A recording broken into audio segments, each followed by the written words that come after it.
देखो आपका कक्षा 10वीं विज्ञान का अध्याय 1 का पूरा रिवीजन, फुल रिवीजन। रसायन पेपर में क्वेश्चन आता है, रासायनिक समीकरण से आप क्या समझते हो? संतुलित रासायनिक समीकरण का उदाहरण दीजिए। तो रासायनिक समीकरण किसको बोलते हैं? किसी भी रासायनिक अभिक्रिया को समीकरण के रूप में व्यक्त करते हैं तो वो क्या कहलाता है? आपका रासायनिक समीकरण कहलाता है। जैसे कि चूना और पानी को अपन ने मिलाए तो क्या बन गया? बुझा हुआ चूना बन गया। क्या मिलाया अपन ने? चूना और क्या मिलाए? पानी को अपन ने मिलाया तो क्या बन गया? आपका बुझा हुआ चूना बन गया। तो इसको समीकरण के रूप में व्यक्त कर दो। चूना मतलब CaO, पानी मतलब H2O और बुझा हुआ चूना मतलब CaOH ट्वाइस। तो जब किसी भी अभिक्रिया को समीकरण के रूप में व्यक्त करते हैं उसको अपन क्या बोलते हैं? रासायनिक समीकरण कहते हैं। अगला क्वेश्चन, संयोजन अभिक्रिया किसको बोलते हैं? जिसमें संयोजन का मतलब होता है जुड़ना। जिस अभिक्रिया में दो अभिकारक जुड़ करके एक नया उत्पाद बनाते हैं उसको अपन क्या बोलेंगे? संयोजन अभिक्रिया। जिसमें दो अभिकारक जुड़ करके एक नया उत्पाद बनाते हैं उसको अपन क्या बोलेंगे? संयोजन अभिक्रिया। जैसे कि दो अभिकारक, ये है पहला अभिकारक हो गया चूना और दूसरा क्या हो गया? जल। दोनों आपस में जुड़ करके एक उत्पाद बना रहा है तो कौन सी अभिक्रिया होगी? आपकी संयोजन अभिक्रिया। क्लियर है? अगली होती है आपकी वियोजन अभिक्रिया।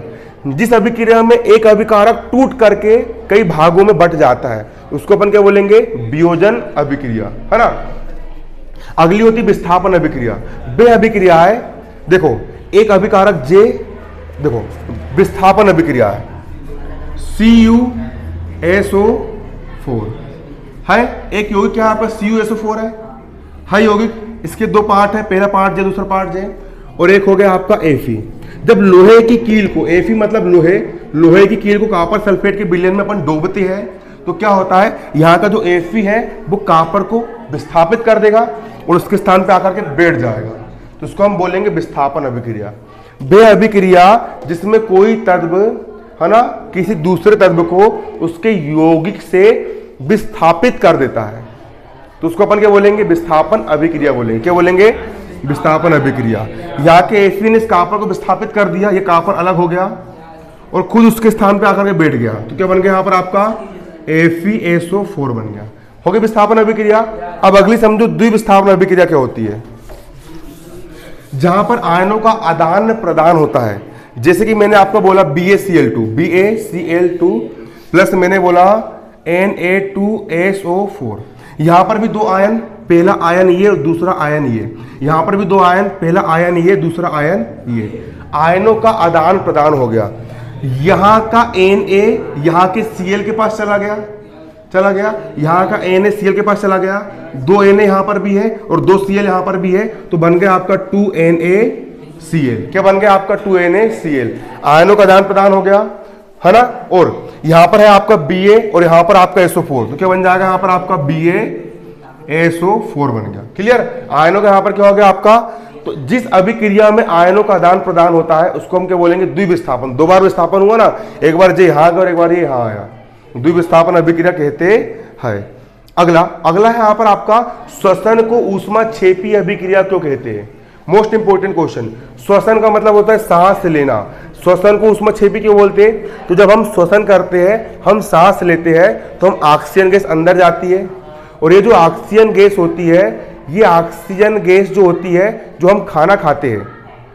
कोई भी चीज कब जलती है? अगर मैं यहाँ पर कुछ भी जलाऊंगा, इसको जलाऊंगा मैं, फिर मार्कर जलाऊंगा, कुछ भी जलाऊंगा तो हवा की ऑक्सीजन जब उससे क्रिया करती है, ऑक्सीजन जुड़ रही, मतलब कोई भी चीज क्या हो रही है? जल रही है। हमने सांस लिए, ऑक्सीजन गैस अंदर गई, अब वो ऑक्सीजन गैस हमारे अंदर जो हमने खाना खाते हैं उसका ग्लूकोज बनता है, उस ग्लूकोज को ऑक्सीजन गैस जलाती है और जिससे ऊर्जा बाहर निकलती है और जो ऊर्जा मुक्त होती है उस ऊर्जा से हम अपने दैनिक कार्य करते हैं, चलना फिरना, दौड़ना, भागना, है ना। इसलिए इसको क्या बोलते हैं? हम ऊष्माक्षेपी अभिक्रिया कहते हैं। अगला यहाँ पर आपका भैया अवक्षेपण अभिक्रिया से आप क्या समझते हैं? अवक्षेपण अभिक्रिया, जब दो अभिकारक आपस में जुड़ करके अवक्षेप बनाते हैं। क्या बोला मैंने? जब दो अभिकारक आपस में जुड़ करके एक अवक्षेप का निर्माण करते हैं तो उसको हम क्या कहते हैं? अवक्षेपण अभिक्रिया कहते हैं, है ना। और भी देखो, उपचयन और अपचयन। पेपर में आता है आपको ऑक्सीकरण अभिक्रिया क्या होती है और अपचयन अभिक्रिया क्या होती है। तो ऐसी अभिक्रिया जिसमें ऑक्सीजन जुड़ता है उसको हम क्या बोलेंगे, ऑक्सीकरण। वह अभिक्रिया जिसमें ऑक्सीजन का योग होता है उसको हम क्या बोलेंगे, ऑक्सीकरण अभिक्रिया कहते हैं। वह अभिक्रिया जिसमें ऑक्सीजन का योग होता है उसको हम क्या बोलते हैं, ऑक्सीकरण अभिक्रिया बोलते हैं। ऑक्सीजन का जुड़ना या फिर हाइड्रोजन का निकलना ऑक्सीकरण कहलाता है। क्या बोला मैंने, ऑक्सीजन का जुड़ना या हाइड्रोजन का निकलना क्या कहलाता है, ऑक्सीकरण कहलाता है। तो वह अभिक्रिया जिसमें ऑक्सीजन का योग होता है अथवा हाइड्रोजन का ह्रास होता है उसको अपन क्या बोलेंगे, ऑक्सीकरण बोलेंगे। किसको बोलेंगे, ऑक्सीकरण। रहोगे तुम पूरे बेल, है ना। किसको बोलेंगे ऑक्सीकरण, किसको बोलेंगे ऑक्सीकरण। वेरी गुड, बहुत शानदार, मिल गए तुमको 3 नंबर यहीं पे, है ना। वह अभिक्रिया जिसमें ऑक्सीजन जुड़ता है या हाइड्रोजन निकलता है उसको अपन क्या बोलेंगे, ऑक्सीकरण। अब अपचयन किसको बोलते हैं, उल्टा का, ऐसी अभिक्रिया जिसमें हाइड्रोजन जुड़ता है और ऑक्सीजन निकलता है उसको अपन क्या बोलेंगे, अपचयन अभिक्रिया। क्या बोलेंगे, अपचयन अभिक्रिया कहेंगे।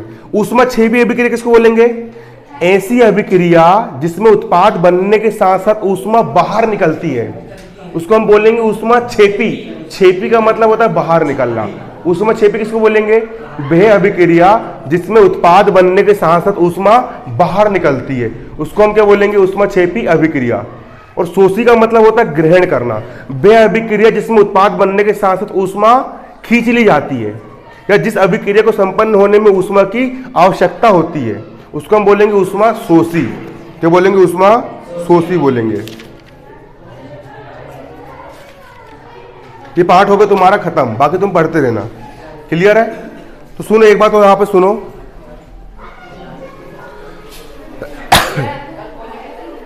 कल कोचिंग 3:30 से रहेगी। हाँ, 11वीं वालों को बोल दिया मैंने 2:30 से 3:30, तुम्हारा 3:30 छोड़ दूंगा, 3:30 पर उनको छोड़ दूंगा। तुम्हारी 3:30 से 4:30 तक पढ़ाऊंगा। 4:30 के बाद 1 मिनट नहीं पढ़ाने वाला फिर इन लोग की रहेगी 4:30 से 5:30 तक। तो पढ़ाई करना है सही तरीके से, तुम क्या करो, तैयारी करो, बाकी पूरा पढ़ो ना, ठीक जाओ ना।